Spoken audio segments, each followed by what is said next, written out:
All right, what up? Peace, peace, peace. First and foremost, man, hopefully the Most High in your house shall bless you all day. By His mercies, we aren't consumed. We're alive in the Most High in your house shall's body, and two are naturally alive. And yeah, you know what, man, we're going to get into this, man, because, shout out to the brothers, Kwame Call, Shalama, and the other brother, I'm sorry, brother, I'm forgetting your name. The brothers at the Minister of the New Covenant, man, and things of that nature, man, because, you know what?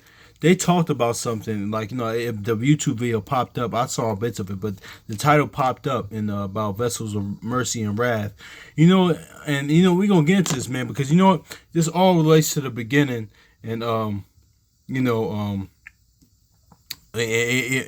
Noah, man, because that actually, we're gonna get that in Romans 9 verse 20 and 22, but really since the beginning, man, let's get into it, man, because the class is on right now from the. Shout out to Brother 71st one, but let's get Isaiah real quick, man, because that and Romans honestly is even beginning with Noah, honestly, because we gonna go into it too about with the ark and things, and because we talked about that the other day. It says Isaiah chapter 46 and verse 10. It says, declaring the end from the beginning, from the ancient times to things that are not yet done. My counsel shall stand, and I'll do all my pleasure. So see that. Yeah, man, that's it. Is what it is right there, man. But let's get into this, man, because you know what, we're gonna get into that a little later. We're gonna get into that us breaking down the those talking points in a minute.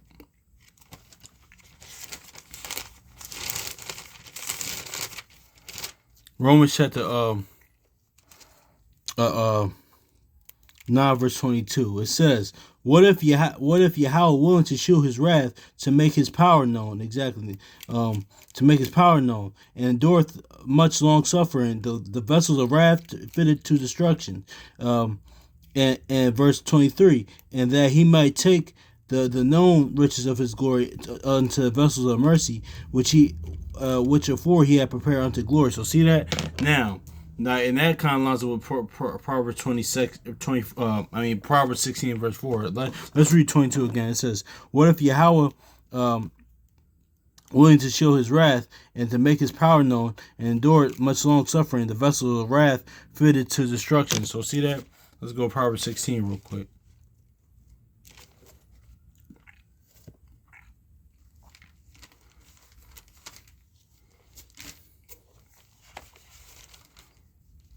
It says, Proverbs 16:4, it says, the Lord hath made everything for himself, even the wicked for the day of evil. So see that?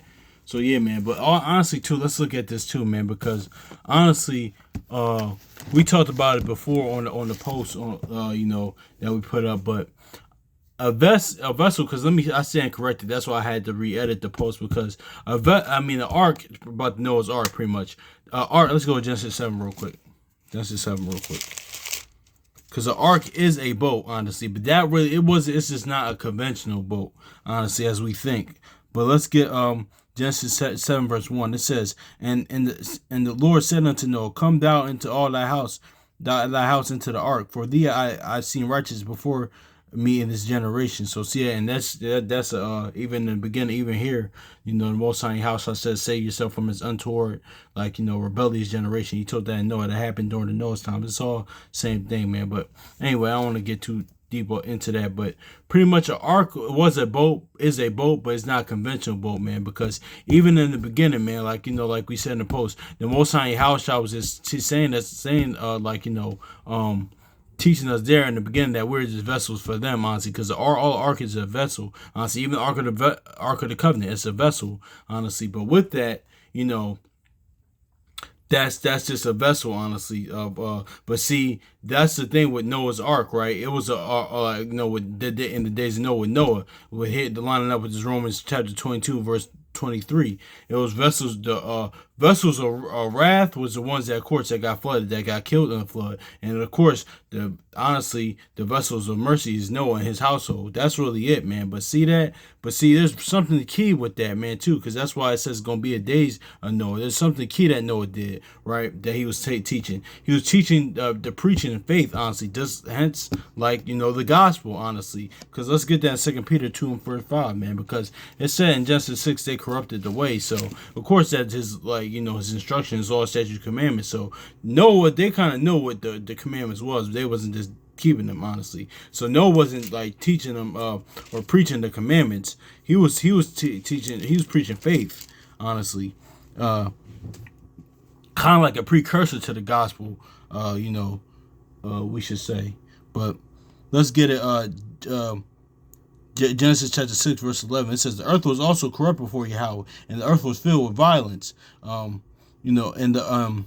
So yeah, and that started kind of like we see now. That was going on in days of Noah. Because why? Because if you read Wisdom Psalm 10, like Cain pretty much like it says in Galatians, little leaven leavened the whole lump. So when Cain killed Abel, man, that was pretty much a bunch of murders and killings that happened during the days of Noah. But also to that violence as well, I think. And I was reading somewhere as well as that it was like unjust gain, like robbery, false judgment. But that's neither here nor there.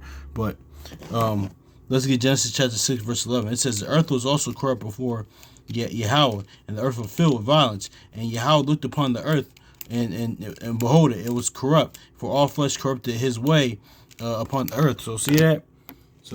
That's just they didn't keep the ways of Most High Yahweh, man. But but Noah wasn't preaching that. Let's get that too. Let's get what Noah was preaching. Just like how the gospel is and witness testimony is being preached now, and needs to be preached even more.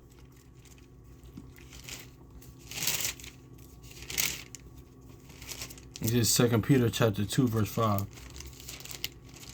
It says, 2 Peter chapter 2 verse 5. It says, "But spare not the old world, but Noah the eighth person, a preacher of righteousness, bringing in the flood of the upon the world of the ungodly." So see that those were vessels of wrath, honestly. But he's preaching righteousness, and preaching the righteousness of what? Faith. Honestly, let's go to Romans 10 real quick. Let's stay in Romans. Let's go to the next chapter, because this is the preaching of faith. Honestly, the righteousness. Let's get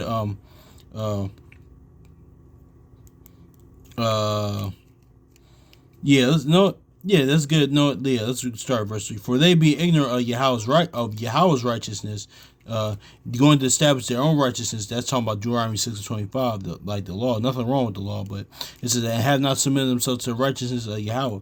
For Christ is the end of the law for righteousness to everyone that believeth. So,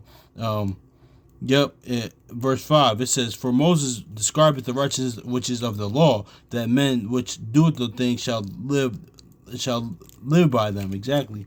Verse 6, it says, but by the righteousness of faith speaketh on this wise, and say not in thine heart, who shall ascend unto heaven, that to bring Christ down from above. So see that. So see, Noah's preaching the righteousness of faith, and this let's go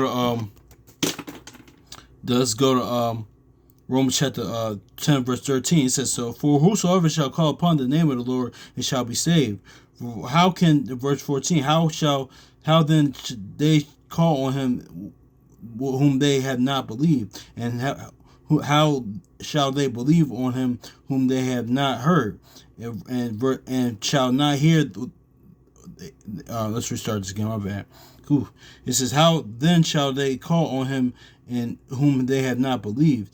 And who shall they believe in him whom they have not heard? And how shall they hear without a preacher? So see that. And just like Ecclesiastes, like Solomon was like it says the preacher, but a preacher is really just for the increasing of the faith and structure and the increasing of faith of the people to the Most High Yahweh, man. But that's what Noah was preaching, man. But let's go back to Romans 9, because this is all dealing with the vessels of wrath and mercy, man. It says Romans chapter 9 verse 22. It says, what if Yahweh shew his wrath and to make his power known, and have endured much long suffering in the vessels of wrath, and fitted to destruction. Verse 23. And he might make known to the riches of his glory to the vessels of mercy, which he had already prepared unto glory. So see that. So see it in the Ark of the Covenant. I mean, the Ark, Noah's Ark, man, was a vessel, man. If you look it up, it means vessel.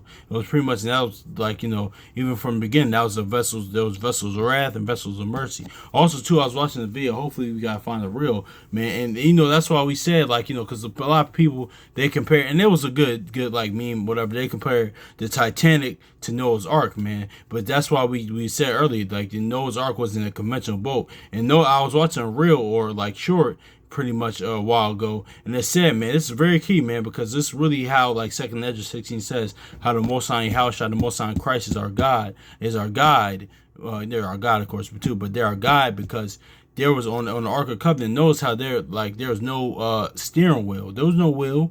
What was that telling you? That the Most High Yahushua was guiding the way. Honestly, that's why the creatures, they knew where to go, man. Like, they follow him, man. And that Noah's Ark, man, that's all become that's dealing with the gospel too, as well, with Yahushua, like, the creatures, like, around time had become a new creature, then coming in the Ark, which is the Ark of the Covenant, the new covenant, the gospel. With it's all the same thing, man. But that being said, man, the vessels of wrath and mercy, that was from the beginning, man, because the Noah's Ark was a vessel, man. So, and we see that in the example in the law, man. So anyway, so peace.